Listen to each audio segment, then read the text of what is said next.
Hi folks, Jonathan Wilson, TogaMan GuitarViols, the Rebel Luthier Lab. I have one of the typically new tops I've been doing where it's a vacuum laminate over like a flax carbon fiber-ish kind of thing, some balsa in there. And so we don't have to worry, this is basically like a built-in finish, which is pretty cool. And that's been what I've been answering to for all the tops that are out there that I've had that were spruce, but they can crack seasonally. They can do all kinds of things with variations in climate. They can swell up under humid conditions.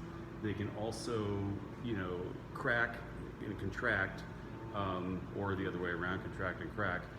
So it's been one of my missions over the last several years to really get these things to where they're repeatable instruments. They are reliable and reliably built. I gotta tell you, that's easier said than done, especially since I've been spinning other plates, which has been getting through the models. I'm gonna talk a little bit about where things are at right now. Hope all of you are well. I know this has been kind of an epic time here. Save California. So anyway, this beauty here is, it's basically one of these special one-offs that I was initially doing to make it to a September guitar show in Santa Barbara, which got canceled due to the Delta. Anyway, this is made out of some really seriously beautiful wood that I had bought several years ago, back in I think 2013-ish, and about 4 of these instruments exist with this wood.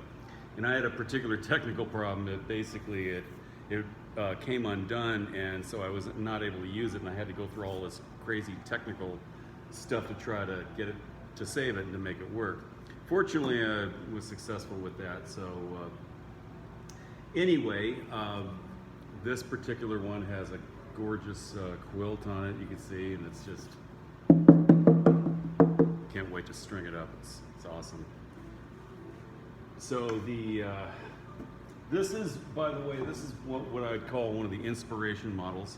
I'm not designating any exact model on this. In the past, I was building a lot of Spartan TLs, which were wonderful, but we're going to be going into these more now. And so as you can see, I'm in a transition.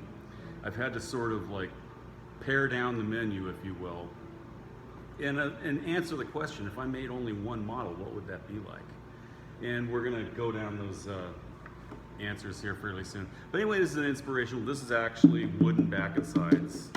It's got an alder neck, and I have used alder for years just because I love how light it is and I like the sound. In the concert with the Viol Glide fingerboards, and that's been a big deal in the evolution of the instrument over the years.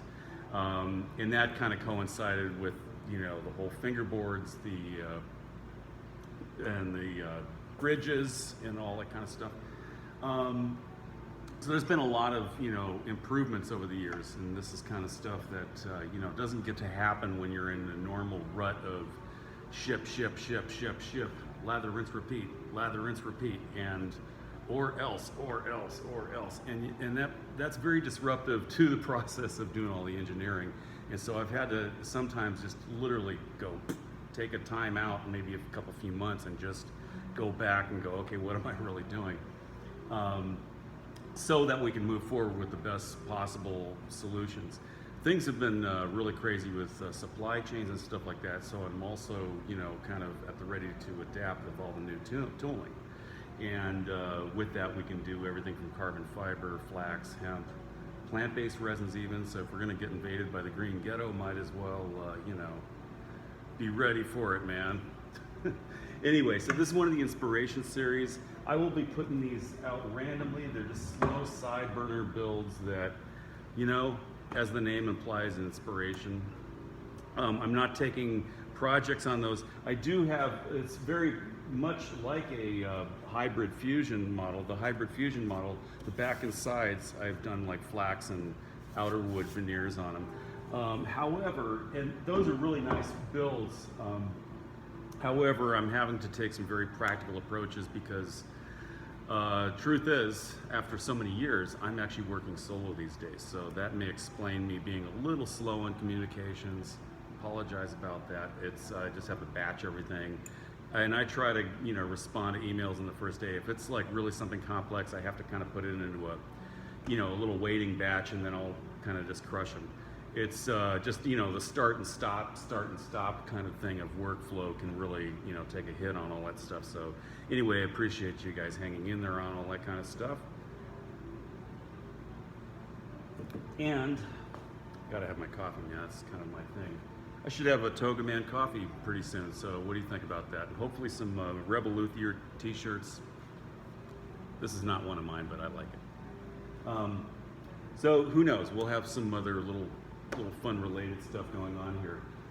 I wanted to talk about this longer term project that it's actually been a thing since 2016, but it's been like a real fire drill just getting to this moment right now. Partially because while we were in Fillmore, I built a separate shop with humidity, and then we had a non-humidified place for the composites. And there was some red tape tangling out there, and things just got a little drama, dark cloud, light cloud, dark cloud, for a period of about 4.5 years. Back in 2017, actually, I had, built an extra walls up around the shop and got it really nice. Unfortunately, that, just the whole situation, I had to just basically bolt, and so I had to pick up pretty fast. And last year, this is exactly 2 years ago, by the way, we were packing in the basement of basically a subterranean shop in Fillmore. Some of you remember the Fillmore years.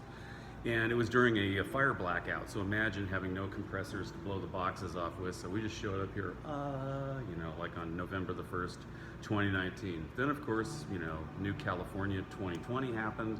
Then of course, we had the, pandemic of things. Anyway, so I wanted to talk about this. This has been sort of, unfortunately, it's just gotten fits start for all this time, and I thank you for everybody who's hung in there on this project. It wouldn't have happened without that, actually. And but the inspiration behind it is, I want to have something that can really take the climates around the world, be repeatable. And so this is the back shell and hull of the 10X. I'm still working out the finish things. Honestly, even these stupid little bottlenecks can just pile up. One of them is that whether I'm gel coating it in the mold, which means that we put a finish on there already, pull it out together, which has a lot of upsides. The downside is sometimes it's just ridiculously hard to get out, and I've got to work out some maybe air blow methods to go in there. But sometimes it's also a chemical compatibility with these basic elements. So on the other hand, I kind of like being able to sort of get the back of this neck. You can see it's kind of got some carbon fiber showing there, just because we like that kind of player feel going on.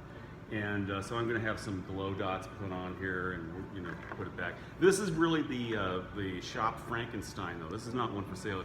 You can see through the thing. I had a little blowout with the bass bar, and the bass bar wound up in the wrong spot. Just hard to explain how that happened, but but the other ones are coming out great. This could easily go on this instrument, and so we can. What's really cool is we can vary the tops and put like a different headstock color on there. This one's just got sort of a black ebony-ish or black woodish veneer on there. But in general, I've been just doing these sort of black. I've been kind of honoring the Stouffer designs of the 1800s, and he's the one who did the Arpeggione originally. So anyway, working solo, engineering pause, returning back to shipping as soon as I can. Again, folks, sorry, I just had to like kind of pull the brakes on for a second and get some stuff done. And of course, the supply chains.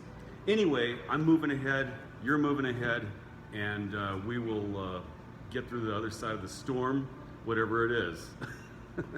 Anyway, have an exceedingly awesome rest of your weekend and week, and stay inspired.